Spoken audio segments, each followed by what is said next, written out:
Hello hello hello hello बच्चों, कैसे हो आप सब। उम्मीद करता हूँ आप सभी बहुत अच्छे होंगे और अपनी तैयारी भी अच्छे से कर रहे होंगे आप लोग। ठीक है, अगर सब लोग आ गए हैं तो शुरू करें क्या। अभी तो कम लोग आए हैं क्या।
ठीक है, तो चलिए हम लोग स्टार्ट करते हैं और जितने लोग भी हैं।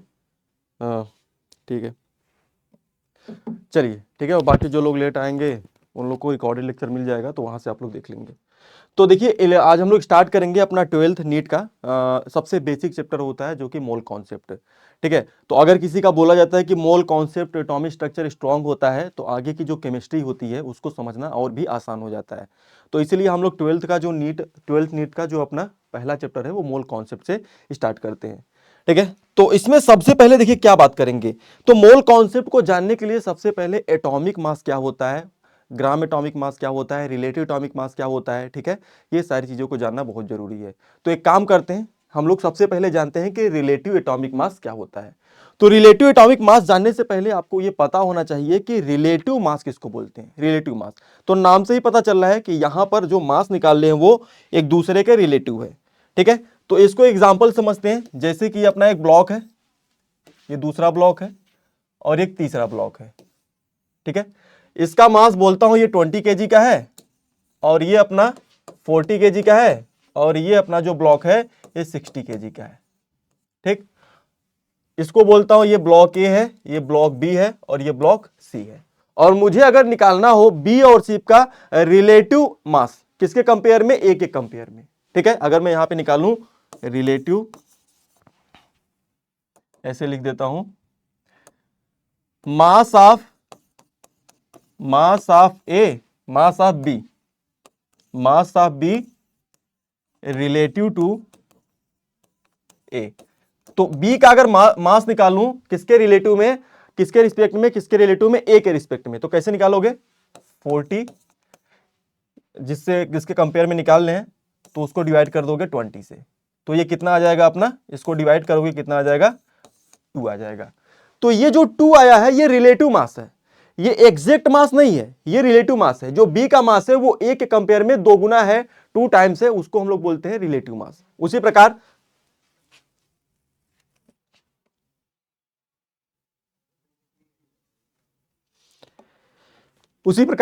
अगर मैं मास निकालूं सी का, अगर कोई मुझे पूछे कि mass of C relative to A की रिलेटिव में अगर पूछे तो मैं क्या करूंगा 60 को डिवाइड कर दूंगा 20 से और ये कितना आ जाएगा 3। तो यहां पे जो 3 आ रहा है, जो 2 आ रहा है, ये कौन सा मास है, यहां पर जो 3 और 2 आ रहा है ये रिलेटिव मास है, इसको मैं आरएम करके लिख देता हूं रिलेटिव मास। नीचे ये जो डिनोमिनेटर में है ये कौन सा मास है, ये देखिए जो अपना है ये स्टैंडर्ड मास है, इसको बोल दीजिए ये हमारा क्या है स्टैंडर्ड मास है, जिससे हम लोग कंपेयर करके बी और सी का मास निकाल लें। तो ये हमारा क्या है एक स्टैंडर्ड मास है। और जो ऊपर लिखा हुआ है ये अपना एक्चुअल मास है, क्या है एक्चुअल मास है। और जो इसका रिजल्ट आ रहा है वो क्या है रिलेटिव मास है।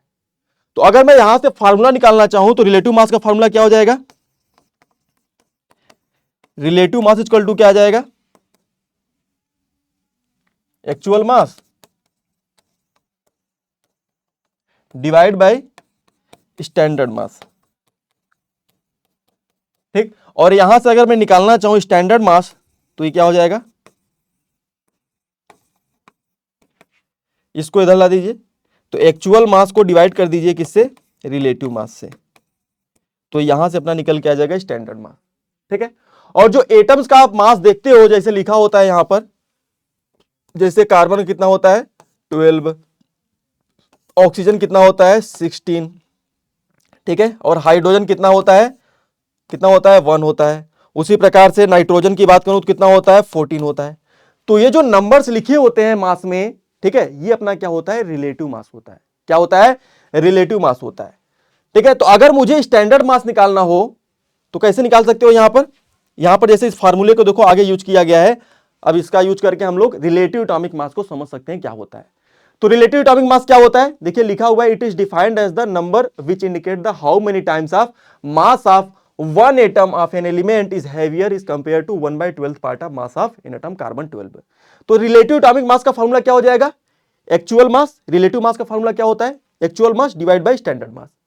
ठीक है, तो यहां पर अगर आप बात करोगे तो ये रिलेटिव मास हो गया और ये एक्चुअल मास होगा किसी भी एलिमेंट के। ठीक है, एटम का जो एक्चुअल मास है उसको ऊपर रखिए एक्चुअल मास, और स्टैंडर्ड मास देखिए हम लोग केमिस्ट्री में कार्बन का एज ए स्टैंडर्ड मास लेके चलते हैं।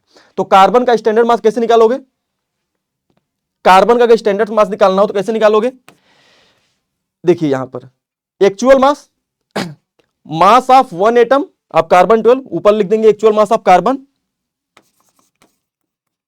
मास of one atom of carbon divide by carbon का जो रिलेटिव मास होता है कितना होता है 12 होता है, तो इसको 12 से डिवाइड कर दीजिए।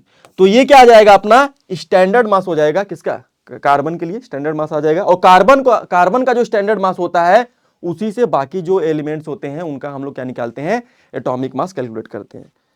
तो यहां से देखिए रिलेटिव मास फॉर्मूला आ गया, मास of an element mass of an atom of an element divide by 1/12 mass of the one carbon atom. ठीक है, और ये जो आरएम आ गया इसको बोलते हैं रिलेटिव एटॉमिक मास। और यहां पे जो डिनोमिनेटर में लिखा हुआ है, यहां पे ये जो वैल्यू डिनोमिनेटर में लिखा गया है इसी को हम लोग बोलते हैं 1 AMU। इस वैल्यू को कैलकुलेट करेंगे तो ये हमारा ये जो वैल्यू होता है इसको हम लोग क्या बोलते हैं 1 AMU नीचे। ठीक है, तो आप इसका फार्मूला और भी कैसे लिख सकते हो, आरएम का जो फार्मूला है इसको और भी कैसे लिख सकते हो, मास of an atom of an element divide by 1 AMU, क्या कर दोगे 1 AMU से डिवाइड कर दोगे। ठीक है, तो 1 AMU क्या होता है, 1 AMU का वैल्यू कितना होता है इसको कैलकुलेट करें। तो 1 AMU क्या होता है, एटॉमिक मास यूनिट क्या होता है, the quantity of 1/12 mass of an atom of carbon 12। जो कार्बन के 3 आइसोटोप होते हैं उसमें जो कार्बन 12 वाला है उसका 1/12 मास होता है, उसी को हम लोग 1 AMU बोलते हैं। तो अगर मैं यहां पे लिखूं 1 AMU इक्वल टू क्या हो जाएगा 1/12 divide by mass of an atom of carbon 12। ठीक है, तो यहां से कैलकुलेट करते हैं 1/12, 1 AMU का वैल्यू कितना होता है, मास of an atom, mass of एक कार्बन के एटम का जो मास होता है ये कितना होता है 1.99 इंटू 10 के पावर -23 ग्राम में आता है। ठीक है, और इसको पूरा वैल्यू कैलकुलेट करोगे, इस पूरे वैल्यू को कैलकुलेट करोगे तो ये निकल के आता है 1.66 इंटू 10 के पावर -24 ग्राम। तो इसको बोलते हैं हम लोग 1 AMU। तो ये जो वैल्यू आपका यहां पे आया इसी को बोला जाता है 1 AMU। तो 1 AMU का वैल्यू कितना होता है 1.66 × 10⁻⁻⁴ ग्राम होता है। ठीक है, तो ये आपको पता होना चाहिए। ओके, अच्छा, तो यहां से जो हम लोग फार्मूला निकाले RAM का, वो क्या आया, रिलेटिव मास का फार्मूला क्या आया, मास of an atom of an element divide by 1 AMU। 1 AMU। ठीक, अगर मैं यहां से निकालना चाहूं मास of 1 atom of an element, तो मैं इसको क्या कर सकता हूं, इसको इसमें मल्टीप्लाई कर देता हूं, क्रॉस मल्टीप्लाई, तो आ जाएगा मास ऑफ 1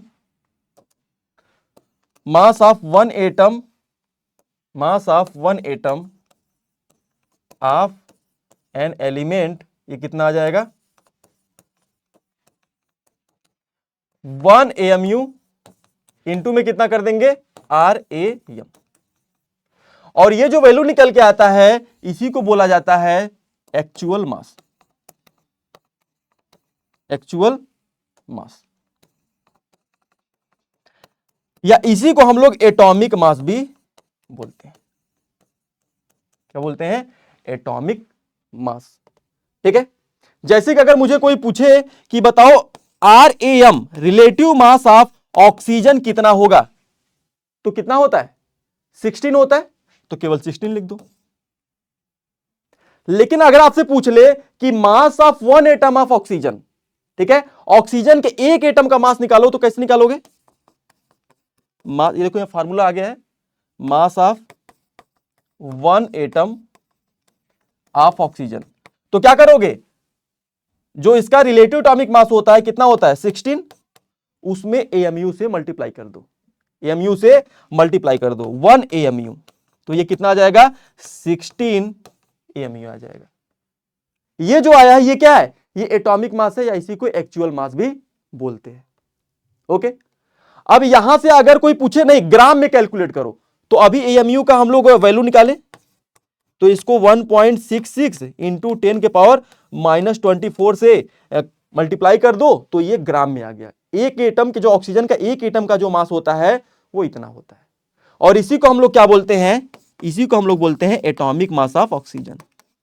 तो आप लोग देखे होंगे क्लास 9th में 10th में, जब भी हम लोग एटॉमिक मास लिखते हैं उसको AMU में लिखते हैं, वो एक एटम का मास होता है और AMU उसका यूनिट हो जाता है। और जब केवल ऐसे नंबर लिखा होता है 16, 17, ठीक है, 18 एटॉमिक मास में, तो वो रिलेटिव एटॉमिक मास होता है, क्योंकि रिलेटिव एटॉमिक मास का कोई यूनिट नहीं होता, ऊपर भी मास नीचे भी मास डिवाइड करोगे तो वो यूनिटलेस हो जाता है। तो इसलिए हमेशा एटॉमिक मास पूछेगा तो आपको AMU लिखना है, और ग्राम एटॉमिक मास लिखेगा तो केवल 16 लिखना होगा। ठीक है, चलिए, तो यहां तक समझ में आ गया, आगे बढ़ते हैं। तो ये एटॉमिक रिलेटिव एटॉमिक मास पढ़ लिए हम लोग, एटॉमिक मास कैसे निकालते हैं ये भी सीख लिए। अब दूसरा उसी पे बेस्ड कॉन्सेप्ट है जिसका नाम है मॉलिक्यूलर मास बोलिए, और यहां पे हम लोग इसको रिलेटिव मॉलिक्यूलर मास बोलेंगे। जैसे हम लोग एटम के लिए निकाल लेते हैं वैसे मॉलिक्यूल के लिए निकालेंगे। तो फार्मूला यहां पे लिखा हुआ है कि the number which indicate the how many times of mass of one molecule of substance heavier in the comparison of 1/12 part of mass of an atom of carbon 12। It is the sum of atomic mass of different element in compound. तो different जो compound होते हैं उसमें जो अपने elements हैं different उनके मास को जोड़कर जो आएगा उसी को हम लोग क्या बोलेंगे, मॉलिक्यूलर मास। तो यहां पर अगर कोई रिलेटिव मॉलिक्यूलर मास पूछे RMM, क्या करना है, मास ऑफ 1 मॉलिक्यूल ऑफ एटम, और इसको हम लोग क्या बोलते हैं, इसको क्या बोलते हैं 1 AMU। ये क्या होता है 1 AMU, क्या है ये 1 AMU। ठीक है, तो आप चाहो तो इसको इसमें मल्टीप्लाई कर दो। अगर कोई पूछे आपसे कि मास ऑफ 1, यहां पे मॉलिक्यूल हो गया, जहां पे एटम था आप मॉलिक्यूल लिखेंगे, मास of 1 molecule of A compound, तो क्या करोगे 1 AMU का मल्टीप्लाई कर दो इसमें, तो रिलेटिव मॉलिक्यूलर मास इनटू में 1 AMU। तो जो भी उसका रिलेटिव मॉलिक्यूलर मास होगा उसमें AMU से मल्टीप्लाई कर देना, तो ये आ जाएगा आपका, इसको बोलोगे मॉलिक्यूलर मास। Molecular mass. तो जब भी आपसे क्वेश्चन में कोई मॉलिक्यूलर मास बताया पूछा जाए तो आपको क्या करना है, एएमयू में आंसर निकालना है। ठीक है, जैसे H2O का पूछेगा तो H2O कितना होता है, 18 AMU। तो एक एक करके निकालते हैं। ठीक है, चलिए अगर मुझे पूछा जाए relative molecular mass of H2O, H2O का बता दो रिलेटिव मॉलिक्यूलर मास क्या होगा, तो कैसे निकालोगे, H2O में पहले जो एटम्स हैं उसका जो एटॉमिक मास है उसको जोड़ दो, उसका जो रिलेटिव मास ऐसे बोल दो, हाइड्रोजन ऑक्सीजन का, तो 2 हाइड्रोजन है और 1 ऑक्सीजन है, तो रिलेटिव अगर पूछूं मैं relative molecular mass of H2O तो केवल कितना लिख दोगे, 18। ठीक है, लेकिन अगर आपसे पूछे जैसे उसी प्रकार से एक और एग्जांपल देखते हैं, relative molecular mass of H2SO4, तो ये सब निकालने आता है, 2 हाइड्रोजन है, 1 सल्फर है, 4 ऑक्सीजन है, सबका एटॉमिक मास जोड़ दो तो कितना आ जाएगा, 98। यूनिट नहीं लिखना है क्योंकि रिलेटिव मास लिख रहे हैं तो यहां पे हमको यूनिट नहीं लिखना है। ठीक है, लेकिन अगर आपसे कोई पूछ ले कि मास ऑफ वन मॉलिक्यूल, कोई पूछे कि mass of one molecule of H2SO4, तो फिर क्या करोगे, तो फिर इसको AMU में मल्टीप्लाई कर दोगे। रिलेटिव एटॉमिक मास कितना होता है 98 और इसमें 1 AMU से मल्टीप्लाई कर दोगे तो कितना आ जाएगा, ये 98 AMU। लेकिन कोई पूछे कि नहीं मुझे ग्राम में बताओ क्या हो जाएगा, तो AMU का जो अभी यूनिट बताया था ग्राम में कितना होता है वैल्यू, इसको मल्टीप्लाई कर दो 1.66 इंटू 10⁻24 ग्राम, तो ग्राम में भी आ गया। और इसी को हम लोग क्या बोलते हैं, इसी को हम लोग क्या बोलते हैं, मॉलिक्यूलर मास, मॉलिक्यूलर मास। और वहीं पर कोई पूछे एक वाटर के मॉलिक्यूल का मास बताओ ग्राम में, तो 18 AMU और उसमें AMU का वैल्यू रखे कैलकुलेट कर लोगे, अपना आ जाएगा एक वाटर मॉलिक्यूल का मास। ठीक है, तो इसको हम लोग बोलते हैं अपना रिलेटिव मॉलिक्यूलर मास। ठीक है, तो दो चीज पढ़े, रिलेटिव एटॉमिक मास और दूसरा पढ़े रिलेटिव मॉलिक्यूलर मास। ठीक, तो अब आगे बढ़ते हैं। हाँ, अब बात करते हैं एवरेज एटॉमिक मास क्या होता है। एवरेज एटॉमिक मास, तो जैसे कि आपको पता होगा कि डिफरेंट डिफरेंट टाइप के जो एलिमेंट्स होते हैं उसमें से कुछ एलिमेंट्स ऐसे होते हैं पीरियोडिक टेबल में जिसके आइसोटोप एग्जिस्ट करते हैं, तो डिफरेंट डिफरेंट आइसोटोप्स होंगे तो वहां पर उसके परसेंटेज भी होंगे नेचर में, वो भी डिफरेंट डिफरेंट होंगे। तो उनका जैसे कि कार्बन हो गया, कार्बन का 3 आइसोटोप होता है, कार्बन 12, कार्बन 13, कार्बन 14, तो वहां पे उनका परसेंटेज भी अलग अलग होगा, इन नेचर में पाए जाने का जो परसेंटेज होगा वो भी अलग अलग होगा। तो फिर उसका हम लोग एवरेज निकालते हैं क्योंकि अलग अलग उनका आइसोटोप है, तो उसका जो एवरेज निकालते हैं उसी को हम लोग बोलते हैं एवरेज एटॉमिक मास। ठीक है, चलिए, तो एवरेज एटॉमिक मास क्या होता है, लिखा हुआ है definition, when we take account in the existence of isotope and their relative abundance. ठीक, so percentage occurrence, the average atomic mass of element is calculated. Average atomic mass of an element is the sum of the mass of its isotope multiplied by its natural abundance. It's a natural abundance. तो mathematically अगर formula कैसे लिखोगे, mathematically इसका formula कैसे लिखोगे, average atomic मास का कैसे लिखना है, जो भी एलिमेंट है उसके जो भी आइसोटोप हैं उसका पहले जब पहला आइसोटोप हो गया तो पहले आइसोटोप का लिख दो, पहले आइसोटोप का लिख दो एटॉमिक मास और उसके बाद उसके percentage of occurrence in nature. दूसरा आइसोटोप है तो दूसरे आइसोटोप का लिख दो एटॉमिक मास और उसके बाद नेचर में दूसरे आइसोटोप का जो परसेंटेज है उसको मल्टीप्लाई कर दो। फिर उसी प्रकार तीसरा रहेगा तो तीसरा आइसोटोप का एटॉमिक मास और उसमें मल्टीप्लाई कर दोगे उसके percentage of occurrence in nature, और उसके बाद टोटल जो रहेगा 100 से फिर डिवाइड कर दोगे। तो जब परसेंटेज में करोगे तो 100 से डिवाइड करोगे, लेकिन अगर फ्रैक्शन में करना चाहते हो तो यहां पे डाटा जो रहेगा फ्रैक्शन में रख के उसको 1 से डिवाइड कर दोगे। तो इस तरीके से अपना एवरेज एटॉमिक मास कैलकुलेट होकर आ जाएगा। ठीक है, तो AI क्या है, इसमें एटॉमिक मास है, AXI क्या है, परसेंटेज अकरेंस इन नेचर है। तो एक काम करते हैं, यहां पर एक इस पे प्रैक्टिस भी कर लेते हैं। जैसे एवरेज एटॉमिक मास का देखो ये डाटा दिया हुआ है, कार्बन है 3 आइसोटोप होते हैं, 3 आइसोटोप होते हैं, कार्बन 12, कार्बन 13, कार्बन 14। अब यहां पर इनका रिलेटिव अबंडेंस भी रखा हुआ है, नेचर में जो इनका परसेंटेज पाया जाता है क्या है, जो अपना कार्बन 12 होता है सबसे ज्यादा अमाउंट में पाया जाता है, कितना 98.89%। उसी प्रकार से जो अपना कार्बन 13 होता है 1.1% पाया जाता है, और वहीं पर जो कार्बन 13 होता है इसका अमाउंट बहुत ही कम है, कितना है 2 इंटू में 10⁻⁻10 है। ठीक है, ये इनका नेचर में अबंडेंस हो गया। और इनका जो एटॉमिक मास होगा ये जो 12 13 14 यही हो जाएगा, 12 13 और 14। अब मुझे अगर पूछा जाए कि कार्बन का जो कार्बन एटम होता है उसका निकालो एवरेज एटॉमिक मास, तो चलो यहां साइड में कैलकुलेट करते हैं।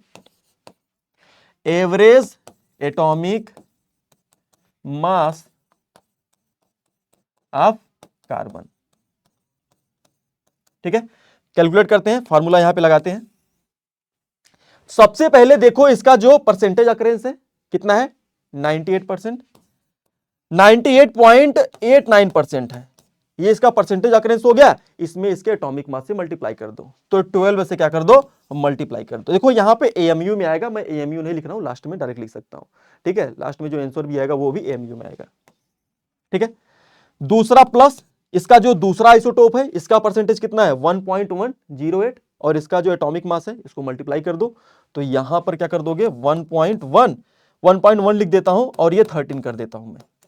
ठीक है, और वहीं पर रिलेटिव मास इसका थर्ड वाला जो आइसोटोप है कार्बन 14 का, इसका परसेंटेज लिखो अकरेंस और इसके एटॉमिक मास से मल्टीप्लाई कर दो, तो 2 इंटू में 10⁻⁻10 और इंटू में 14 से मल्टीप्लाई कर दो, और टोटल यहां पर परसेंटेज यूज किए हो तो टोटल क्या करोगे, फिर टोटल क्या करो 100 से डिवाइड कर दो। अगर फ्रैक्शन में करना होगा तो ये जो आप यहां पर परसेंटेज में लिखा है इसको फ्रैक्शन में करना होगा, 100 से डिवाइड करके फ्रैक्शन में लिख देना और फिर उसके बाद नीचे 1 से डिवाइड कर देना। लेकिन मैंने यहां पर परसेंटेज वाला रखा है तो इसलिए मैं 100 से इसको डिवाइड करूंगा। और जब आप पूरा इस कैलकुलेशन को सॉल्व करोगे, इसको पूरा सॉल्व करोगे, तो ये निकल के आता है 12.02 एमयू लिखो चाहे यू, चाहे एमयू लिखो चाहे यू, दोनों मतलब सेम है। ठीक है, तो ये आपका इतना निकल के आता है एवरेज एटॉमिक मास। या 1 भी है, कहीं पे 1 लिखा रहता है तो 1 भी लिख सकते हैं। ठीक है, 0.1 एमयू लिख दीजिए चाहे यू, यू मतलब यूनिफाइड मास, एमयू को शॉर्ट में यूनिफाइड मास भी बोलते हैं एमयू को। ठीक है, तो इस तरीके से हम लोग एवरेज एटॉमिक मास कैलकुलेट करते हैं। तो एक क्वेश्चन आप लोग के लिए, एक बार आप लोग भी करके देखो। ठीक है, तो ये समझ में आ गया होगा, अब इस क्वेश्चन को आप लोग ट्राई करो।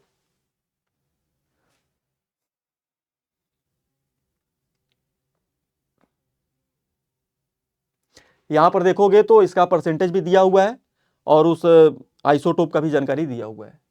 तो अभी जो फंडा बताया था फार्मूले का यूज करना है और फाइनल डाटा कैलकुलेट करना है। देखो यहां पे प्रैक्टिस करा रहा हूं। ठीक है, ये आपका 12th का चैप्टर नहीं है, लेकिन ये सब चीजें सीखे रहोगे तो 12th में काम आएगा, जो आप लोग पढ़ोगे अपना आगे का चैप्टर तो उसमें हेल्प करेगा। तो कैसे कैलकुलेट करोगे, average atomic mass of chlorine. ठीक, चलो कैलकुलेट करते हैं average atomic mass of chlorine. Chlorine कैसे करोगे, तो जिस भी आइसोटोप का आप लिख रहे हो, जिस भी आइसोटोप का आप लिख रहे हो परसेंटेज उसके एटॉमिक मास से मल्टीप्लाई कर दो। तो नेचुरली यहां पर लिखा हुआ 75%, तो ये हो गया 75%, 75 इंटू में जो आइसोटोप 35 है इसका जो एटॉमिक मास है उससे मल्टीप्लाई कर दो। कितना है 35, तो 35 से मल्टीप्लाई कर दो, तो ये पहला आइसोटोप हो गया और इसका एटॉमिक मास से मल्टीप्लाई कर दिया। अब दूसरा आइसोटोप देखो यहां पर, इसका देखो एटॉमिक मास भी दिया हुआ है 35 एमयू। ठीक, और यहां पर दूसरा जो आइसोटोप है देखो क्लोरीन 37 है, 37, तो यहां पर इसका मास भी दिया हुआ है और इसका परसेंटेज कितना दिया हो 25, तो क्या कर दोगे 25 इंटू में 37, ये दूसरा आइसोटोप हो गया, उसका परसेंटेज और उसके एटॉमिक मास से मल्टीप्लाई कर दिया, डिवाइड बाय कितने से 100 से। ठीक, तो इसको जो आप कैलकुलेट करते हो तो ये आपको याद भी होगा कितना आता है 35.5 एमयू लिखो चाहे यू लिखो, तो ये आपका आंसर आता है। तो इसका मतलब आंसर ये क्या हो जाएगा, करेक्ट हो जाएगा। इसलिए आप पीरियोडिक टेबल में देखोगे तो जो मास दिया होता है वो इतना होता है, वो उसका क्या होता है एवरेज एटॉमिक मास होता है क्लोरीन का। ठीक है, तो कितना आता है ये 35.5। तो कुछ ही ऐसे एलिमेंट होते हैं जिसके आइसोटोप होते हैं, ऐसे नहीं पीरियोडिक टेबल में जितने एलिमेंट हैं सबके आइसोटोप होते हैं, जिसके आइसोटोप होते हैं उसके कुछ के तो होल नंबर में आते हैं, कुछ के डेसिमल में आ जाते हैं, फ्रैक्शन में। ठीक है, उनका एटॉमिक नंबर। ठीक,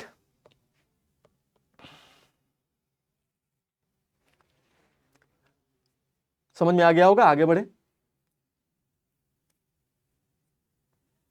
आप लोग थंब कर दिया करो ऐसे, ऐसे जिन लोग का हो जाए ना, ऐसे थंब कर दिया करो, अरे काम हो गया है।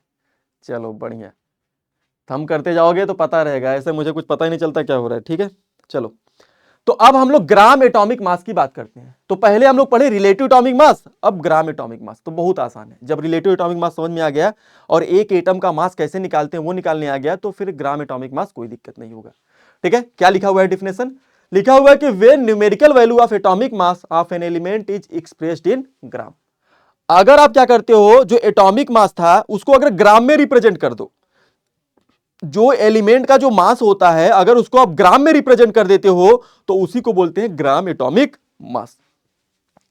Value become the gram atomic mass.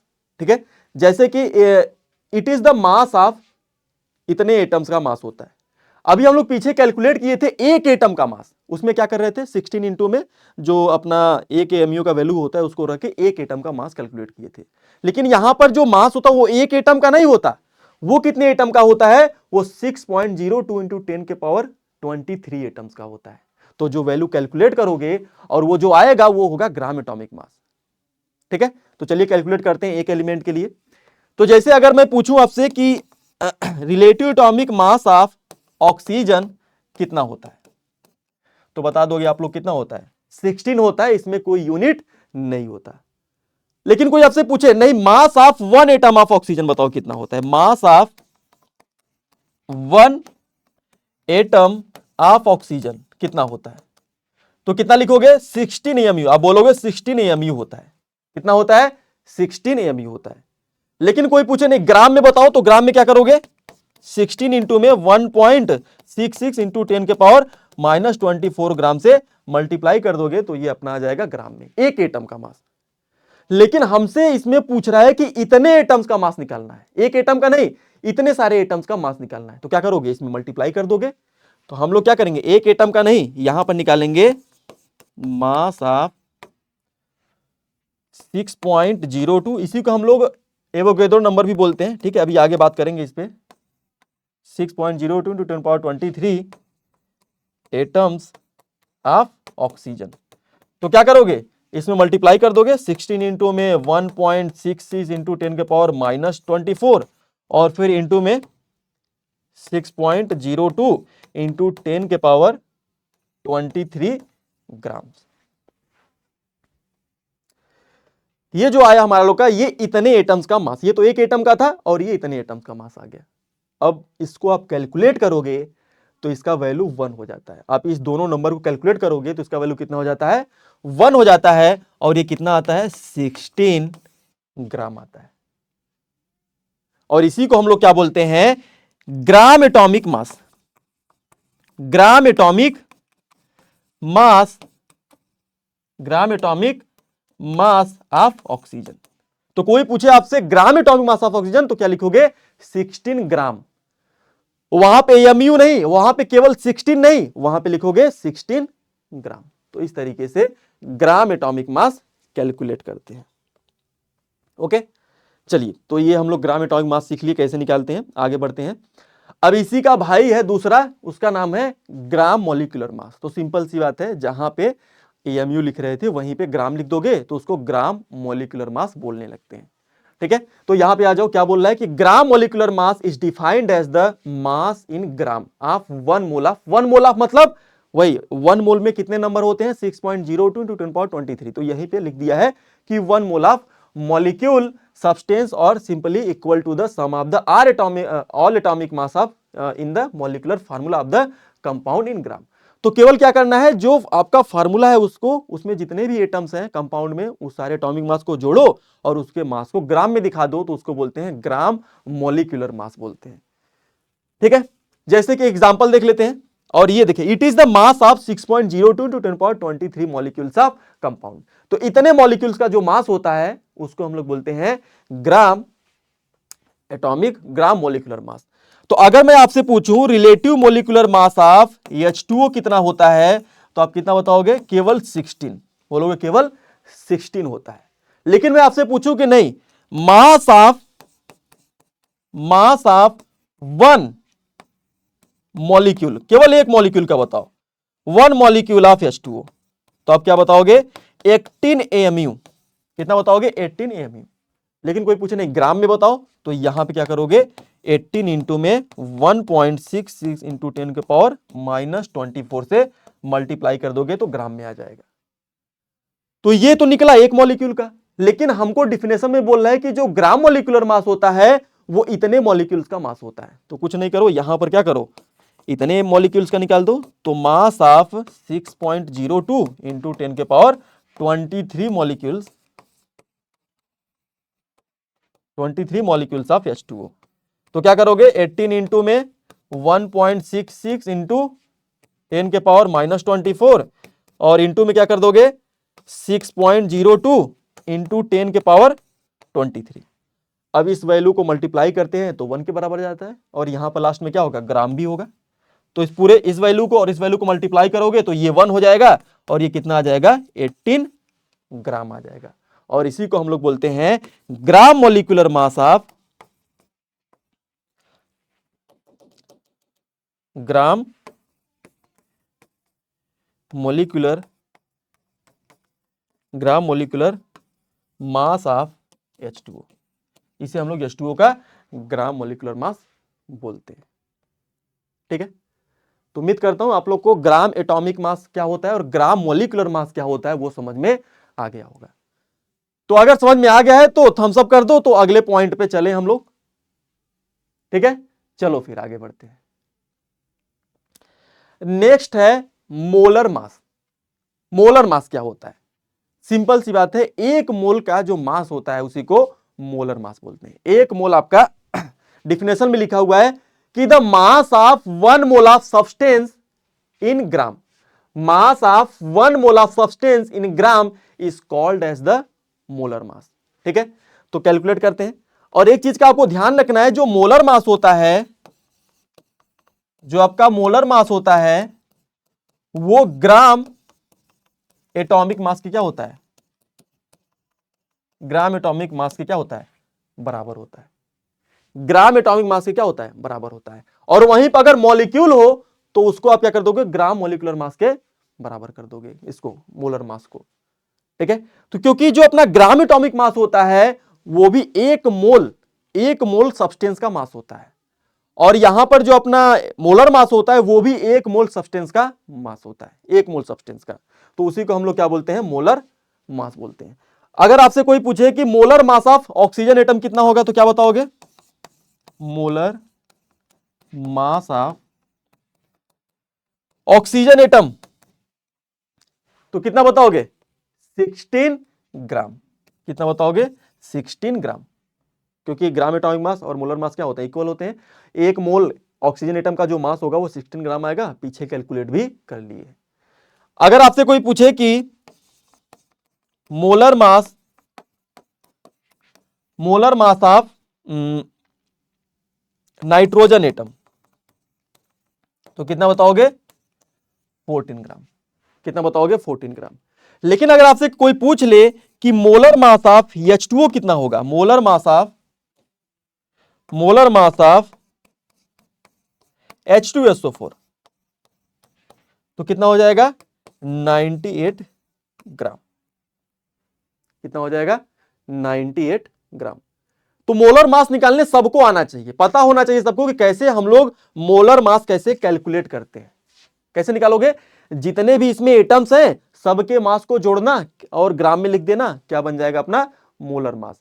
और जो एटॉमिक मास होगा एटम के लिए वही उसका क्या हो जाएगा मोलर मास। मोलर मास का मतलब सिंपल है, एक मोल का जो मास होगा सब्सटेंस का उसी को हम लोग मोलर मास बोलते हैं इन ग्राम में। ओके, चलिए फिर आगे बढ़े।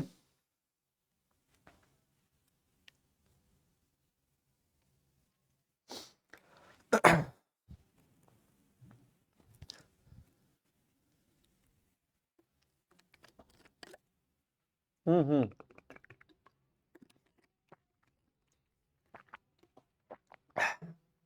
आगे बढ़ते हैं। तो अब देखो जितना अभी हम लोग सीखे हैं ना, अब अगर इसको सबको समझ में आ रहा होगा तो मोल समझना बहुत आसान हो जाएगा। तो अब अगला जो कॉन्सेप्ट है वो है मोल। और मोल के बारे में आप लोग पढ़े भी होंगे कि मोल बोलते किसको है। तो जैसे आप लोग पढ़ते हो एक दर्जन, एक डजन का मतलब क्या होता है, जिसमें 12 पार्टिकल होते हैं, 12 नंबर्स को हम लोग क्या बोलते हैं, एक डजन। उसी प्रकार से एक मोल जो होता है वो किसके बराबर होता है, 6.02 इंटू 10⁻23। ये जो पार्टिकल्स होते हैं कलेक्टिवली, इसी को बोला जाता है एक मोल। ठीक है, तो यहां पर एक मोल का डिफिनेशन और सारी चीजें यहां पर लिखा हुआ है। So mole was introduced as the 7th base quantity for the amount of substance in SI system. 1 mole is the amount of substance that contain as many entities, ठीक है, as there in the atom exactly 12 gram of carbon atom. 12 gram carbon atom में exactly जो numbers होते हैं उसी को हम लोग 1 मोल बोलते हैं। तो from mass of spectroscopy we found that there are the 6 point, from spectroscopy से हम लोग देखें तो कितना आता है ये 6.022 into 10⁻23 atoms present in the 12 gram of carbon isotope में। इतने एटम्स प्रेजेंट होते हैं, इतने एटम्स, और इसी नंबर को हम लोग एक मोल बोलते हैं। ठीक है, so this number is known as the Avogadro constant. इसी को हम लोग एवोगैड्रो कांस्टेंट भी बोलते हैं और एवोगैड्रो नंबर भी बोलते हैं, और शॉर्ट में इसको हम लोग Na से रिप्रेजेंट करते हैं। Na से इसको शॉर्ट में रिप्रेजेंट करते हैं। तो कहीं पे Na लिखा हो इस तरीके से तो समझ जाना वो इस नंबर की बात कर रहा है। ठीक है, तो एक मोल की बात करूं तो एक मोल क्या होता है, एक मोल इक्वल टू क्या होगा, 6.02 इंटू 10⁻23 पार्टिकल्स। अच्छा, ये पार्टिकल्स कुछ भी हो सकते हैं, ठीक है, चाहे एटम्स ले लो, चाहे मॉलिक्यूल्स ले लो, चाहे इसको आयंस ले लो, ठीक है, चाहे इलेक्ट्रॉन ले लो, चाहे प्रोटॉन ले लो। ये पार्टिकल मतलब कोई भी नंबर हो गया, कोई भी ऑब्जेक्ट हो गया, उसके लिए हम लोग पार्टिकल शब्द लिख लेते हैं, वर्ड। ठीक है, तो इस तरीके से एक मोल का डिफिनेशन ये होता है। एक मोल जो सब्सटेंस होते हैं उसमें इतने पार्टिकल्स प्रेजेंट होते हैं, एंटाइटी इतने प्रेजेंट होते हैं। ठीक है, चलिए फिर आगे बढ़ते हैं, और मोल कॉन्सेप्ट के जो इंपॉर्टेंट कुछ फार्मूले हैं आप लोग को वैसे भी पता होगा, और एक बार मैं यहां पर फिर से रिमाइंड करा देता हूं मोल कॉन्सेप्ट के फार्मूले को। तो मास के टर्म में अगर बात करें, सबसे पहले मास के टर्म में मोल कैसे कैलकुलेट करते हैं, तो मोल का formula in term of mass कैसे निकालते हो, given mass divide by molar mass. Molar mass से क्या कर देते हो, डिवाइड कर देते हो। अगर मास के टर्म में, क्वेश्चन में अगर मास के टर्म में पूछा होगा तो उसको मोलर मास से डिवाइड कर देना, तो नंबर ऑफ मोल्स निकल के आ जाएंगे। Number of moles equal to ये फार्मूला इन द मास। ठीक है, लेकिन अगर आपको क्या पूछे कि मास ही पूछ ले, क्वेश्चन में क्या करे, मोल देकर और मास पूछ ले, तो मोलर मास का मल्टीप्लाई कर दोगे तो क्या आ जाएगा, अपना मास ऑफ द सब्सटेंस आ जाएगा। जैसे यहां पे देखो, इसमें इस तरीके से दिखाया हुआ है कि अगर आप क्या करते हो, नंबर ऑफ मोल्स में मोलर मास से मल्टीप्लाई करते हो तो क्या निकल के आता है, मास निकल के आता है। उसी प्रकार से मास जो होता है यहां पे देखो, मास को डिवाइड करने का साइन होगा ना यहां पे, ठीक है। उसी प्रकार मास में अगर मोलर मास से डिवाइड करोगे तो क्या आ जाएगा, नंबर ऑफ मोल्स आ जाएगा। ठीक, और दूसरा यहां पे जो फार्मूला है, number of particle in the term of number of particle. Question में क्या बोल दे, नंबर ऑफ पार्टिकल दे दे, तो मोल कैसे कैलकुलेट करोगे, तो मोल्स का फार्मूला यहां पे लिखता हूं, कैसे निकालोगे, गिवन नंबर ऑफ पार्टिकल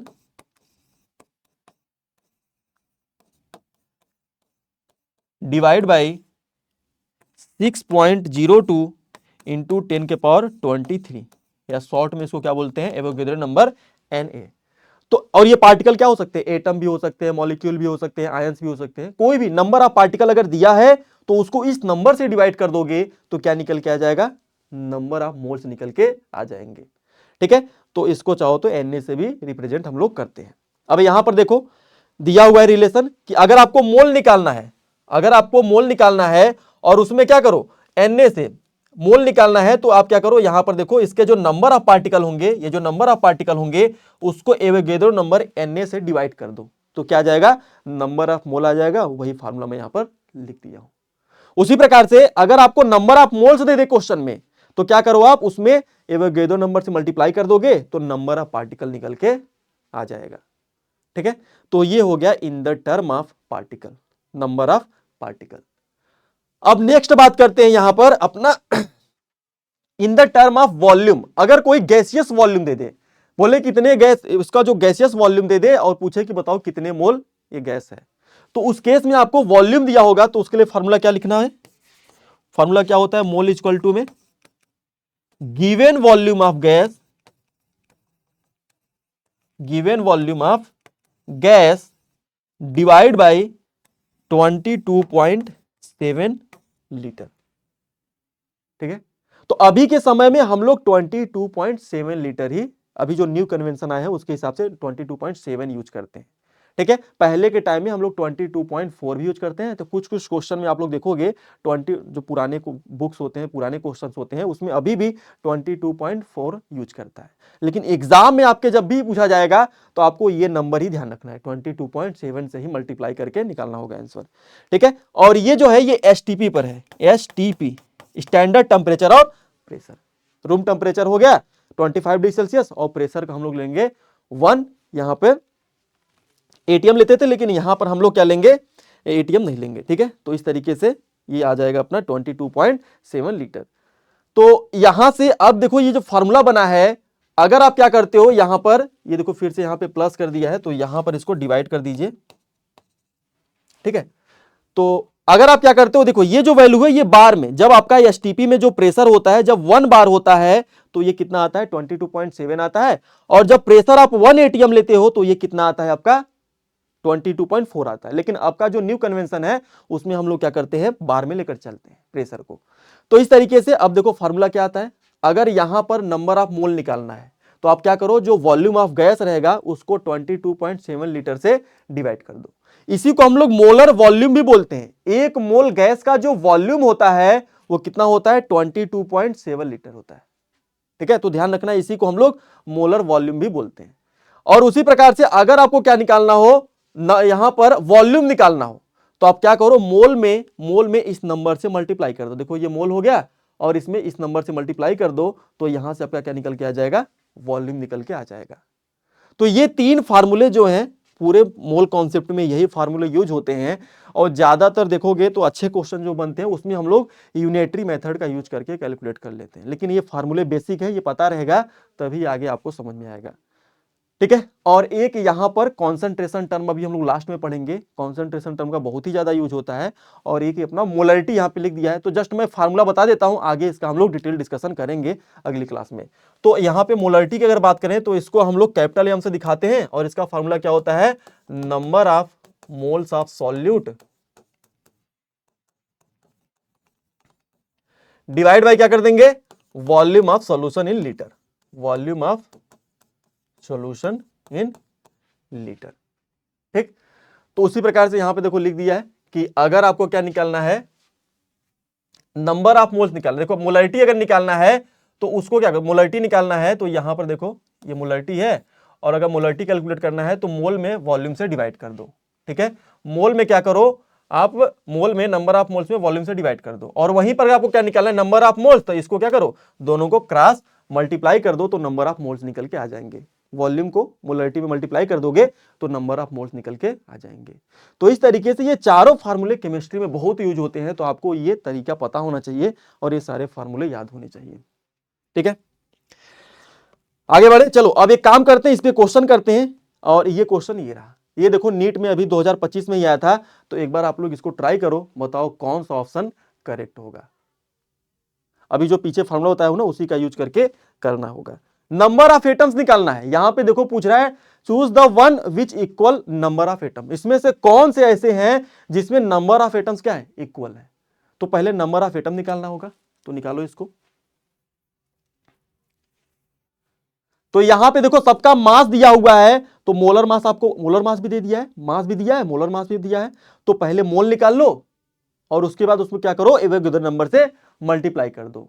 और एक मोल में, एक मॉलिक्यूल में जितने एटम्स हैं उसको भी मल्टीप्लाई कर दो। तो यहां पे मैं आपको एक फंडा बता देता हूं कैसे कैलकुलेट करना है। नंबर ऑफ एटम जब भी आपको निकालना हो, नंबर ऑफ एटम्स जब भी आपको निकालना हो तो क्या करना, आपका जो गिवन मास होगा W, उसको डिवाइड कर देना मोलर मास से, तो ये मोल निकल के आ जाएगा। और मोल निकल के आ गया तो फिर उसमें क्या करो, एटॉमिसिटी से मल्टीप्लाई कर दो और फिर उसमें एवोगैड्रो नंबर से भी मल्टीप्लाई कर दो, तो ये निकल के आ जाएगा, नंबर ऑफ एटम्स निकल के आ जाएंगे। ठीक है, तो ये फार्मूला ध्यान रखोगे, ऐसे क्वेश्चन आते हैं तो ये वाला फंडा यूज कर लेना। एटॉमिसिटी क्या होता है ये तो पता होगा कि एक मॉलिक्यूल में जितने नंबर ऑफ एटम्स होते हैं उसी को एटॉमिसिटी बोला जाता है। एक मॉलिक्यूल में जितने नंबर ऑफ एटम्स होते हैं उसी को एटॉमिसिटी बोलते हैं। तो फटाफट सबके लिए कैलकुलेट कर दो, सब लोग जल्दी से फटाफट इसके लिए कैलकुलेट करो, बताओ कौन सा ऑप्शन करेक्ट होगा। यहाँ पे ऑप्शन भी दिया हुआ है, एक बार आप लोग इसको कर लोगे तो काम हो जाएगा। चलो तो एक एक करके कैलकुलेट करते हैं, ठीक है। चलो पहला वाला कैलकुलेट करो, इसमें नंबर ऑफ एटम्स कैलकुलेट करना है। तो कैसे करोगे, पहले गिवन मास कितना है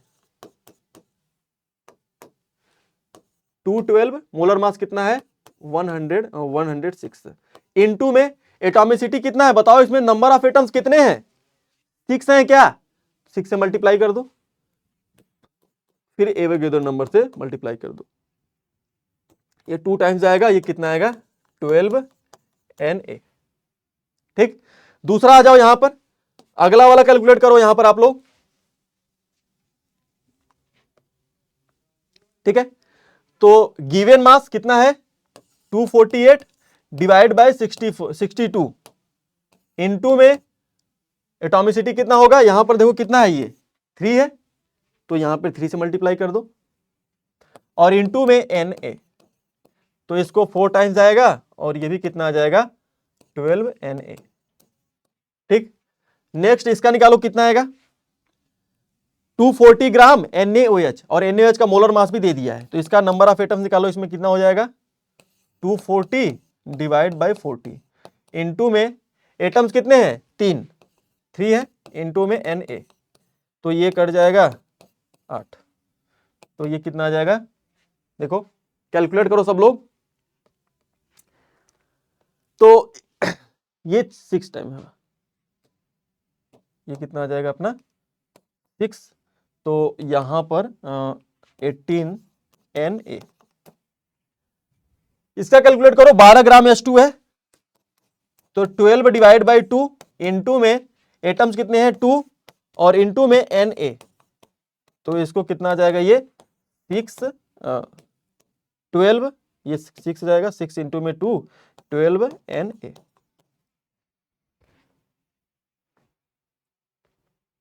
ठीक है, लास्ट एक रह गया, इसको कैलकुलेट करो, तो ये है अपना गिवन मास है 220 डिवाइड बाय मोलर मास कितना है 44, इसका एटॉमिसिटी कितना है 3 हो जाएगा, और यहां पर अपना मोलर मास दिया हुआ है 44, इसका Na एवोगैड्रो नंबर से मल्टीप्लाई कर दो, तो ये 5 टाइम्स जाएगा, और ये 5 इंटू में 3 कितना हो जाएगा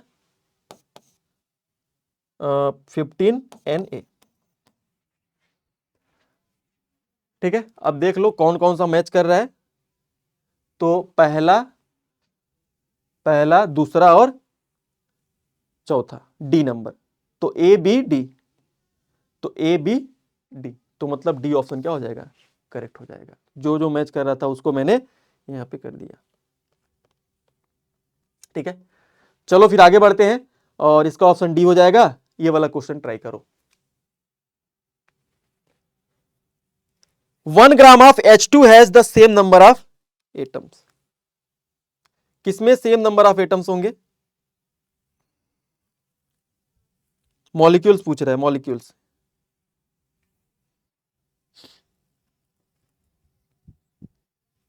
ठीक है, एटम्स नहीं पूछ रहा है, मॉलिक्यूल, तो इसमें एटॉमिसिटी से मल्टीप्लाई नहीं करेंगे। ठीक है, तो 1 ग्राम ऑफ H2 है, तो इसमें पहले नंबर ऑफ मोल्स निकालो, कितने हो जाएंगे given mass divide by molar mass 2, तो 0.5, और मॉलिक्यूल्स की बात करें तो इसमें कितने मॉलिक्यूल्स होंगे, इसमें कितने मॉलिक्यूल्स होंगे 0.5, इंटू में कितना कर देंगे 0.5, और यहां पर Na एवोगैड्रो नंबर से, तो ये टोटल नंबर ऑफ मॉलिक्यूल्स निकल के आ जाएंगे। ठीक है, अब इसमें एक एक करके सब लोग कैलकुलेट करो।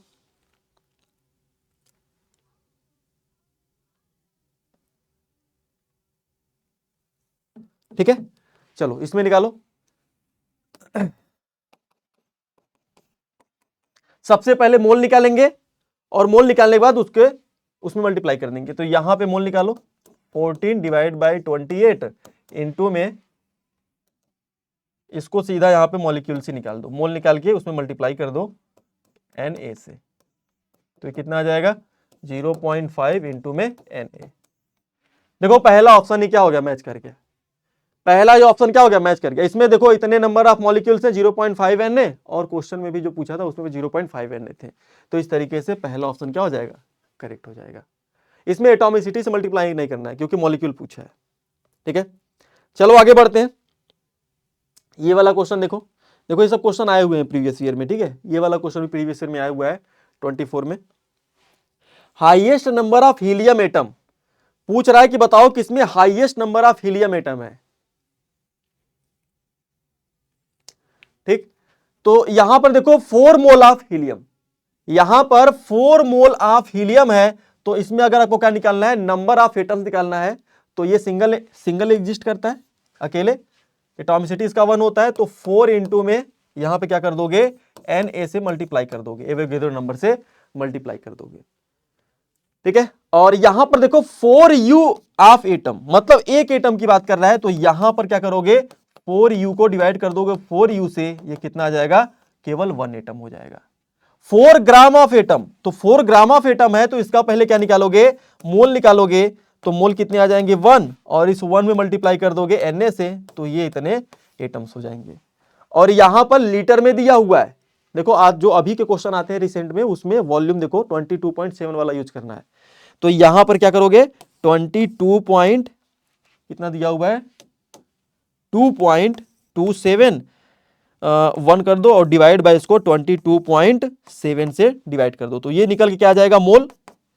इसको कट करोगे तो ये 0.1 आएगा, और आपको क्या निकालना है, मॉलिक्यूल। तो इस एटम्स, तो इसमें क्या करोगे, 1 से Na से मल्टीप्लाई कर दो।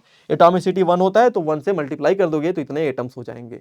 तो इसमें देखो सबसे ज्यादा एटम्स किसमें होंगे, तो ये Na वाले में, पहले वाले में देखो सबसे ज्यादा नंबर ऑफ एटम्स निकल के आएंगे। तो इस तरीके से जो पहला ऑप्शन है वो क्या हो जाएगा, करेक्ट हो जाएगा। ओके, चलिए ये वाला क्वेश्चन ट्राई कीजिए। ये आपका 2024 में आया था।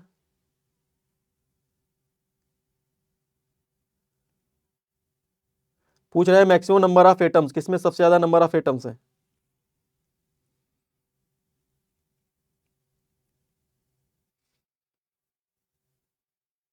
ठीक है, हाँ कुछ लोग जवाब दे रहे हैं, वेरी गुड। ठीक है, तो एक एक करके अभी जो फंडा बताया था नंबर ऑफ एटम निकालने का, उसी वाले से करते हैं। तो क्या हो जाएगा, सबसे पहले यहां पे मास दिया हुआ है, एटॉमिक मास दिया हुआ है 24, इंटू में Na, और इंटू में एटॉमिसिटी कितना होता है, 1। ओके, O2 के लिए करते हैं, तो इसका 1/32 हो जाएगा, इंटू में Na, और इंटू में कितना हो जाएगा, एटॉमिसिटी 2 हो जाएगा। तो इसको सॉल्व कर दो, कितना आ जाएगा, ये 1/16 इंटू में Na इंटू में 1 ग्राम ऑफ लिथियम है, तो 1 डिवाइड बाई 7 इंटू में Na, और इंटू में कितना कर दोगे, 1, तो ये अपना इतना आ जाएगा। ठीक, नेक्स्ट है 1 ग्राम ऑफ सिल्वर, तो यहां पर 1/108 इंटू में Na, और इसका एटॉमिसिटी 1 होता है, तो ये 1 आ जाएगा। अब देख लो इसमें सबसे बड़ा वैल्यू कौन सा होगा, तो बाकी सब तो कॉमन है, ये वैल्यू सब में कॉमन है, तो इसको छोड़ दो और बाकी वैल्यू को मैच कर लो। तो जिसका डिनोमिनेटर सबसे छोटा होगा उसका वैल्यू सबसे ज्यादा आएगा, तो देख लो अपना सी वाला ऑप्शन क्या हो जाएगा, करेक्ट हो जाएगा। तो इस तरीके से सी ऑप्शन क्या हो जाएगा, करेक्ट हो जाएगा। ठीक, चलिए इसको ट्राई करते हैं।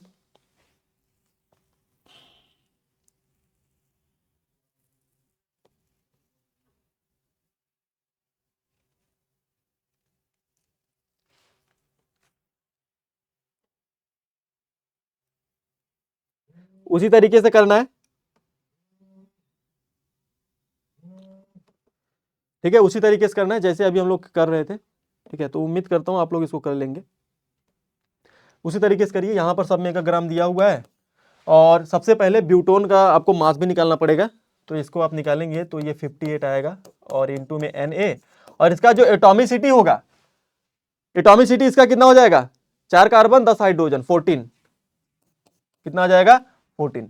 ओके, तो देखिए आप क्या करो, इसको कैलकुलेट करो, और आप इसको निकालोगे तो सबसे ज्यादा जो वैल्यू आएगा वो पहले वाले का आएगा। ठीक है, क्योंकि मैं सारा फंडा बता चुका हूं इसको करने का, तो आप इसको कैलकुलेट करके कंपेयर कर लोगे नंबर्स को, पता चल जाएगा कि किसमें सबसे ज्यादा नंबर ऑफ एटम्स आएंगे। तो अच्छा क्वेश्चन एक ये वाला है, इसको आप लोग जल्दी से बता दो।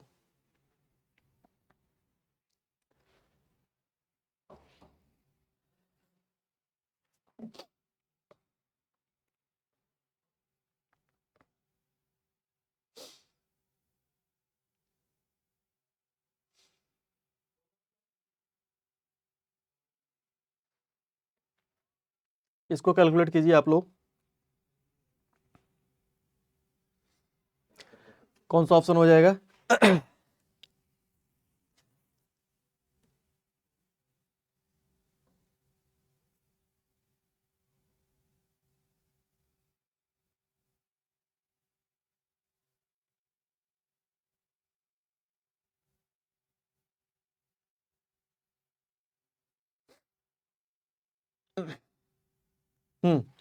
आंसर आ रहे हैं, सब बता रहे हैं, बहुत अच्छा।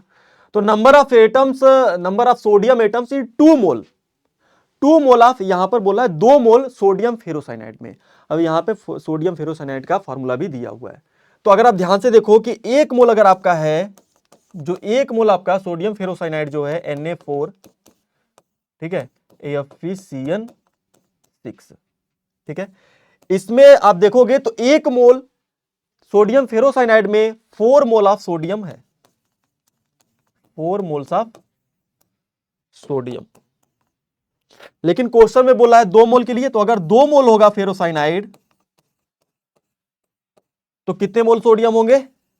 8 मोल ऑफ सोडियम, 8 मोल्स होंगे सोडियम के, ठीक है, क्योंकि 1 मोल में 4 है तो 2 मोल में कितने हो जाएंगे? 8 हो जाएंगे, ठीक है। अब हमसे पूछा है, हमको पता चल गया कितने मोल्स है, मोल पता चल गया है, तो given number of particle of formula लगा सकते हो आप। तो यहां से नंबर ऑफ एटम कैलकुलेट कर सकते हैं। तो number of sodium atom mole into में एवोगैड्रो नंबर से मल्टीप्लाई कर दो, 6.02 इंटू 10 के पावर 23 से, तो ये अपना आ जाएगा 48 इंटू में 10 के पावर 23। इतने नंबर ऑफ सोडियम एटम होंगे, ठीक। तो डी ऑप्शन अपना करेक्ट हो जाएगा, ठीक है। चलिए आगे बढ़ते हैं। हाँ, तो अब बात करते हैं परसेंटेज कंपोजिशन का, कि परसेंटेज कंपोजिशन क्या होता है, ठीक है। तो सिंपल सी बात है, अपना 1 मोल कंपाउंड में किसका, किस एटम, किस एलिमेंट का उसमें कितना परसेंटेज है, उसी की हम लोग बात करते हैं परसेंटेज कंपोजिशन में, कि जो कंपोजिशन है कंपाउंड का उसमें किसका कितना कंट्रीब्यूशन है परसेंटेज में, ठीक। तो जैसे कि we know that the according to the law of definite proportion any sample of a pure compound always possess constant ratio with their combining element in term of the mass. So mass percentage of element निकालना है, अगर आपको mass percentage calculate करना है किसी element का, तो क्या करोगे, मास ऑफ दैट एलिमेंट, जिस एलिमेंट का कैलकुलेट करना है उसका मास ऊपर लिखो, in that compound divide by the molar mass of compound, और जो कंपाउंड का मोलर मास होगा उसको नीचे डिवाइड कर देना और 100 से मल्टीप्लाई कर देना, क्योंकि परसेंटेज निकाल रहे हैं, ठीक है। तो यहां पर कैसे निकालेंगे, एक एग्जांपल से इसको देखते हैं। जैसे कि अगर हम लोग बात करें molecular formula of H2O, molecular formula of H2O, molecular formula of water कितना होता है, क्या होता है, H2O होता है, ठीक। तो इसमें अगर मैं मोलर मास की बात करूं तो वाटर का मोलर मास पता है, मोलर मास ऑफ वाटर ये कितना होता है, 18 ग्राम, ठीक है। अब अगर मैं निकालूं मास परसेंटेज ऑफ हाइड्रोजन और ऑक्सीजन का अलग अलग, मास परसेंटेज ऑफ हाइड्रोजन एलिमेंट, ठीक है, हाइड्रोजन, तो जो एलिमेंट का जो मास है कंपाउंड में कितना है, 2 हाइड्रोजन है, तो 2 का मास कितना हो जाएगा, 2 हो जाएगा, ठीक है। और उसके बाद molar mass of the compound, जो कंपाउंड का मोलर मास है कितना है, 18 इंटू में 100, तो ये अपना हो जाएगा 100 डिवाइड बाई 9, तो इसको आप लोग सॉल्व करोगे तो ये 11.11% आएगा। तो H2O में हाइड्रोजन का जो परसेंटेज है वो कितना है, 11.11%, ठीक है। उसी प्रकार से निकालें हम लोग अगर मास परसेंटेज ऑफ किसका, मास परसेंटेज ऑफ ऑक्सीजन, तो ऑक्सीजन का एक एटम है और इसमें मास कितना हो जाएगा ऑक्सीजन का, फिर 16, तो 16 डिवाइड बाई 18 इंटू में 100, तो ये कितना हो जाएगा, 1600 डिवाइड बाई 18, ये कितना आ जाएगा, 88.89%। ठीक है, तो इसी को हम लोग बोलते हैं मास परसेंटेज कंपोजिशन। देखो परसेंटेज कंपोजिशन, कंपाउंड में एलिमेंट्स का कंपोजिशन कितना है हाइड्रोजन ऑक्सीजन का, ये है। ठीक है, तो आप एक का निकाल के 100 में से माइनस करके भी निकाल सकते हो। जैसे इसका निकाल लिए, 100 में से इसको माइनस करके ये दूसरे का निकल जाएगा। ठीक है, अगर दो एलिमेंट हो कंपाउंड में तो। ठीक है, तो इस तरीके से हम लोग परसेंटेज कंपोजिशन देखते हैं। चलिए अब आगे बढ़ते हैं और नेक्स्ट बात करते हैं इंपिरिकल एंड मॉलिक्यूलर फार्मूला का, कि इंपिरिकल फार्मूला क्या होता है और मॉलिक्यूलर फार्मूला क्या होता है। ठीक है, तो अगर हम लोग बात करते हैं इंपिरिकल फार्मूला को, so it represent the simplest whole number ratio of the various atom. ठीक है, तो ये जो होता है किसी कंपाउंड मॉलिक्यूल का जो सिंपलेस्ट होल नंबर रेशियो होता है उसको बताता है। क्या? इंपिरिकल फार्मूला जो होता है सिंपलेस्ट होल नंबर रेशियो होता है। ठीक है, present in A compound. For example empirical formula benzene, benzene का अगर इंपिरिकल फार्मूला की बात करें तो बेंजीन का फार्मूला क्या होता है C6H6। बेंजीन का अगर यहां पे क्या है रेशियो क्या है 6:6 का है, तो इसका सिंपलेस्ट होल नंबर क्या हो जाएगा 1:1 हो जाएगा। तो यहां पर इसका जो इंपिरिकल फार्मूला बनेगा वो क्या होगा CH। ठीक है, उसी प्रकार से मॉलिक्यूलर फार्मूला की बात करूं so it show the exact number of different type of atom present in the molecule of A compound. ठीक है, तो ये जो आपका मॉलिक्यूलर फार्मूला है इससे हमको एग्जैक्ट किसी मॉलिक्यूल में जो एग्जैक्ट नंबर ऑफ जो एटम्स प्रेजेंट है उसकी जानकारी देता है। यहां से एग्जैक्ट नहीं पता चल रहा है। ठीक है, क्योंकि ये क्या है सिंपलेस्ट फॉर्म है, लेकिन यहां से मॉलिक्यूलर फार्मूला से एग्जैक्ट नंबर ऑफ एटम पता चलेगा। जैसे कि कोई पूछे मॉलिक्यूलर फार्मूला बेंजीन तो आपको केवल क्या लिखना है C6H6। ठीक है, तो जैसे एक एग्जांपल भी ले लें, जैसे आप अगर मैं ग्लूकोज का पूछूं, यहां पे लिखता हूं इंपिरिकल फार्मूला ऑफ ग्लूकोज,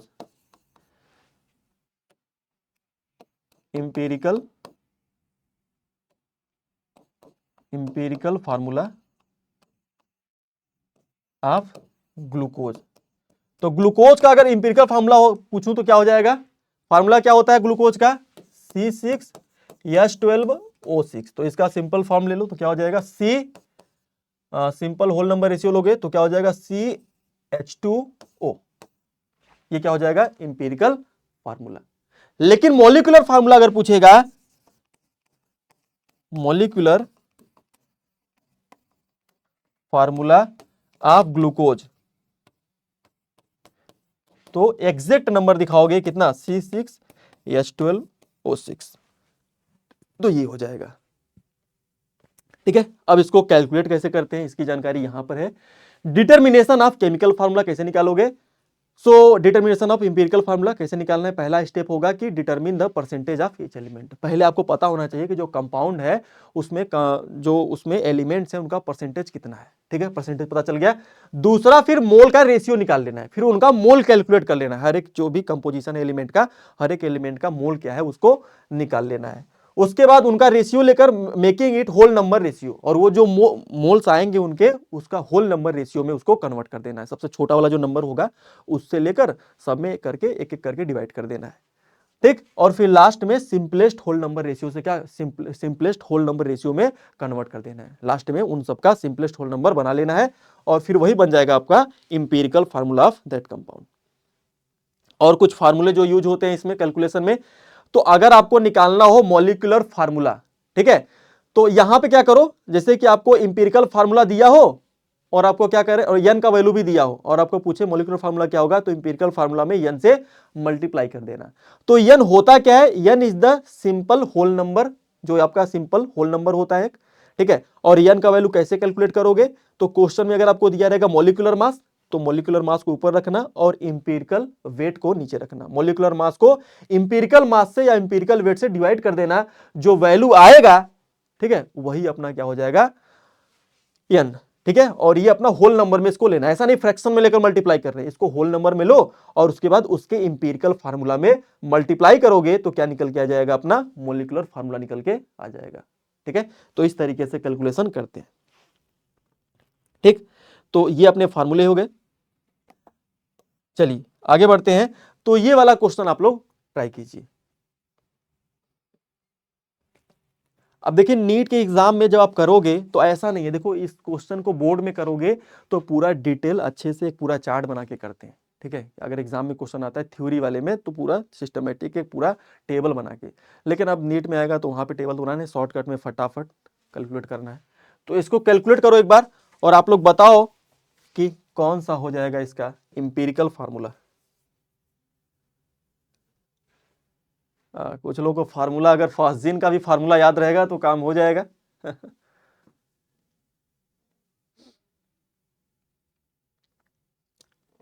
ठीक ठीक ठीक, सब लोग सही बता रहे हैं, ठीक है। चलो तो कैलकुलेट करते हैं। तो phosgene a poisonous gas use during the world war one contain carbon इतना, उसमें कार्बन इतना होता है, ऑक्सीजन इतना परसेंट होता है और क्लोरीन इतना परसेंट हो जाता है, ठीक है। तो एक एक करके सबका परसेंटेज यहाँ पे लिख लेते हैं। कार्बन कितना परसेंट है? 12.1%। और ऑक्सीजन कितना परसेंट है? 16.2% है। और इसमें अपना क्लोरीन कितना परसेंट है? 71.2% है। तो यहां से हमको पता चल गया इनका परसेंटेज, ठीक है। तो 100 ग्राम के रिस्पेक्ट में देखें कि मतलब अगर 100 ग्राम होगा तो उसमें कार्बन कितने ग्राम होंगे? 12.1 ग्राम। ऑक्सीजन कितना ग्राम है? 16.2 ग्राम है। और क्लोरीन कितना ग्राम है? 70.2 ग्राम है, ठीक है। तो यहां पे हम लोग इसका पहले मोल कैलकुलेट कर लेते हैं। तो यहां पे अब इसका मोल कैलकुलेट करो, क्या हो जाएगा? तो अगर मोल कैलकुलेट करूं तो 12.1 डिवाइड बाई जो कार्बन का एटॉमिक मास होता है इसे डिवाइड कर दो। तो ये अपना 12 से डिवाइड कर दो। और इसका ऑक्सीजन वाले का कैलकुलेट करो तो इसका गिवन मास डिवाइड बाई यहां पर इसका जो मोल कितना होता है, इसका मोलर मास 16 होता है। क्लोरीन की बात करूं तो 71.2 और इसका जो क्लोरीन का जो मोलर मास होता है वो कितना होता है? 35.5 होता है। अब इसको कैलकुलेट करना है आप लोग को, ठीक है। तो इसको कैलकुलेट करेंगे तो ये वाला जो वैल्यू आता है ये आता है 1.01, ये आता है 1.01 और ये आता है 2.02 आता है। अब क्या करना है इनका, देखो यहां पर जो फार्मूला था, सिस्टमेटिक स्टेप था, डिटरमिन कर लो मोल रेशियो और उसके बाद making it whole number ratio. तो कैसे बनाना है होल नंबर रेशियो में? जो सबसे छोटा नंबर होगा उसको सभी में डिवाइड कर दो। तो यहां पे डिवाइड कर दो 1.01 डिवाइड 1.01, 1.01 डिवाइड 1.01, 2.02 डिवाइड बाई 1.01, ठीक है। तो यहां पे इसको डिवाइड करोगे तो ये 1 आएगा, इसको डिवाइड करोगे तो ये भी 1 आएगा और इसको डिवाइड करोगे तो ये 2 आ जाएगा। तो ये आ गया अपना सिंपल होल नंबर में। तो इसको जब कैलकुलेट, ये कितना आ जाएगा? तो अपना इंपीरिकल फार्मूला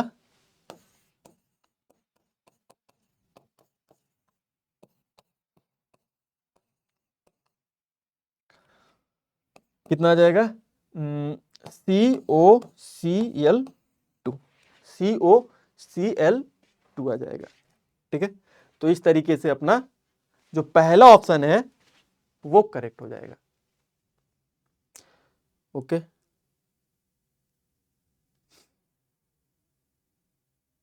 चलिए इसको कैलकुलेट कीजिए।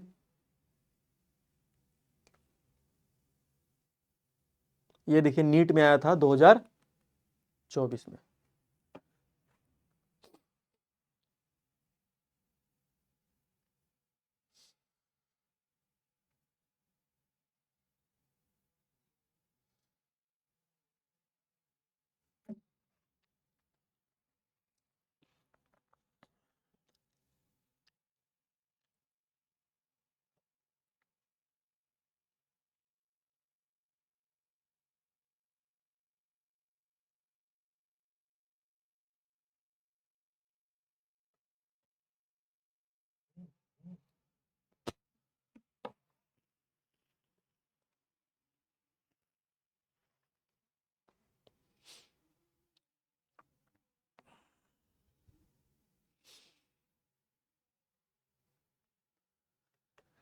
टू, हाँ, वेरी गुड। तो यहाँ पे आंसर निकाल दिए, तो चलो कैलकुलेट करते हैं एक एक करके, ठीक है। तो एक कंपाउंड एक्स है contain 32% A, 20% B and remaining are C, ठीक है। बाकी जो बचा वो क्या है? सी है। So then empirical formula of X क्या होगा, और इनका यहाँ पर एटॉमिक मास भी दे दिया है। चलिए कैलकुलेट करते हैं तब। तो यहाँ पर पहले जो दिया हुआ है इसको लिख लेते हैं। ए कितना दिया हुआ है 32%, बी कितना दिया हुआ है 20%, तो सी कितना हो जाएगा, सी कितना हो जाएगा, देखो इसको जोड़ो दोनों को और 100 में माइनस कर दो तो कितना आ जाएगा, ये 48%। ठीक है, तो यहां से इनका परसेंटेज निकल गया, ये परसेंटेज पता चल गया। अब दूसरा जो इनका एटॉमिक मास होता है उससे डिवाइड करके हम लोग क्या निकाल लेते हैं, इसके मोल से निकाल लेते हैं। तो दूसरा स्टेप में क्या करना है, मोल निकालना है। तो अगर हम लोग माने कि जो कंपाउंड है वो 100 ग्राम है, तो 100 ग्राम के रिस्पेक्ट में ये कितने ग्राम होगा, ए 32 ग्राम, बी कितना होगा 20 ग्राम, और सी कितना होगा 48 ग्राम होगा। तो यहां पर हम लोग मोल कैलकुलेट करते हैं, 32 डिवाइड बाई 64 और 20 डिवाइड बाई 40 और 48 डिवाइड बाई कितना हो जाएगा 32। ठीक है, तो इसको कैलकुलेट करेंगे तो ये 1/2 होगा, 1/2 मतलब 0.5। इसको डिवाइड करोगे तो ये भी 1/2 होगा, 1/2 मतलब 0.5। इसको डिवाइड करोगे तो ये 1.5 आएगा, कितना आएगा 1.5 आएगा। ठीक, अब नेक्स्ट काम क्या करना है, यहां पर इनका सिंपल होल नंबर बनाना है। कैसे, जो छोटा नंबर होगा, सबसे छोटा नंबर है उसको सब में डिवाइड कर दो। तो छोटा नंबर ले लेते हैं ये और सब में इसको डिवाइड कर देते हैं। तो 0.5 divide by 0.5, next 0.5 divide by 0.5, 1.5 divide by 0.5, तो ये आ जाएगा 1, ये भी आ जाएगा 1 और ये आ जाएगा 3। कितना आ जाएगा 3 आ जाएगा। तो इसका मतलब जो अपना फार्मूला होगा वो क्या हो जाएगा, A B C 3, A B C 3। तो इसका मतलब बी ऑप्शन क्या हो जाएगा, करेक्ट हो जाएगा।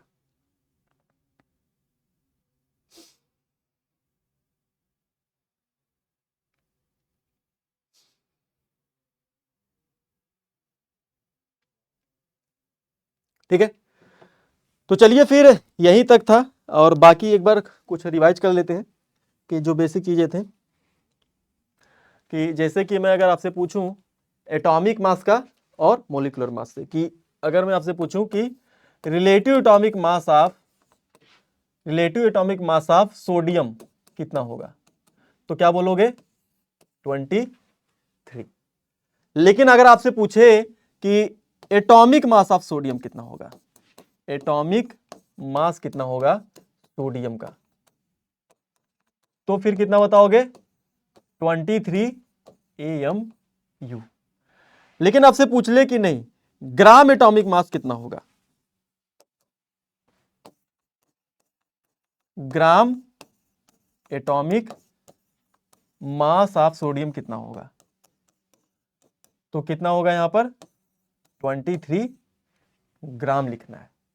ठीक है, तो इनके बीच में क्या डिफरेंस है तीनों में वो आपको समझ के रखना है, क्योंकि एग्जाम में ऐसे पूछ सकता है। और पूछ ले अगर एक एटम का, अगर आपसे पूछे कि एक एटम का mass of 1 atom of sodium in gram, तो क्या करोगे 23 इंटू में 1.66 इंटू 10 के पावर 23 माइनस 23 से मल्टीप्लाई कर दोगे -24 से, तो ये कितना आ जाएगा ग्राम में हो जाएगा। ठीक, तो ये अपना हो गया अगर आपको एटम्स के बारे में। और वहीं पे अगर पूछे आपसे कि जैसे कि relative molecular mass of CO2, ठीक, अच्छा मोलर मास पूछेगा तो भी कितना होगा 33। अगर इसका सोडियम का पूछे मोलर मास तो कितना बताओगे, मोलर मास ऑफ सोडियम पूछ लेगा तो कितना बताओगे 23 ग्राम। और कहीं कहीं पे ऐसे मोल भी लिखा हो सकता है, ग्राम पर मोल, तो कंफ्यूज नहीं होना है।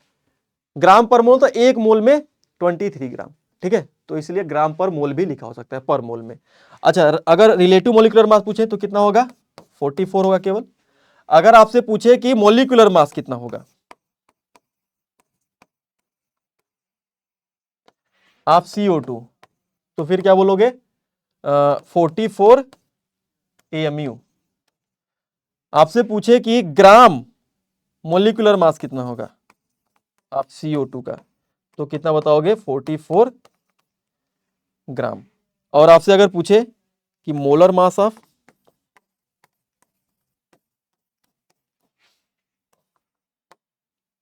CO2, तो ये कितना हो जाएगा आपका 44 ग्राम पर मोल, या केवल 44 ग्राम भी ले सकते हैं। ठीक है, तो इस तरीके से आपको करना है। ठीक, तो आई होप यहां तक आपको समझ में आ गया होगा कि हम लोग बात कर लिए मोल के बारे में, जो बेसिक चीजें थे मोल के बारे में उसको हम लोग जान लिए, और ये अपना मोल का कैलकुलेशन कैसे करना होता है, एम्पिरिकल फार्मूला क्या होता है, परसेंटेज कंपोजिशन क्या होता है, इसको देख लिए। तो अगले क्लास में हम लोग क्या करेंगे, अगला क्लास काफी ज्यादा इंपॉर्टेंट है, उसमें हम लोग क्या करेंगे स्टीरियो जो अपना स्टोइकियोमेट्रिक जो कॉफिशिएंट होता है उसका कैलकुलेशन कैसे करते हैं वो सीखेंगे। और उसके बाद सबसे ज्यादा यूज होने वाला कॉन्सेंट्रेशन टर्म की मोल फ्रैक्शन क्या होता है, मोलरिटी क्या होता है, मोललिटी क्या होता है, नॉर्मेलिटी क्या होता है, ये सारे कॉन्सेप्ट को अगली क्लास में सीखेंगे। ठीक है, तो चलिए फिर अगले क्लास में आप लोग से मिलेंगे, और आप लोग रिवाइज करके आइएगा तो काम आसान हो जाएगा। ओके, ठीक है, so thank you so much. सबको क्लियर है? ठीक है, थम्स अप कर दो सब लोग। चलो ठीक है, सबको टाटा बाय बाय, पढ़ के आना सब लोग।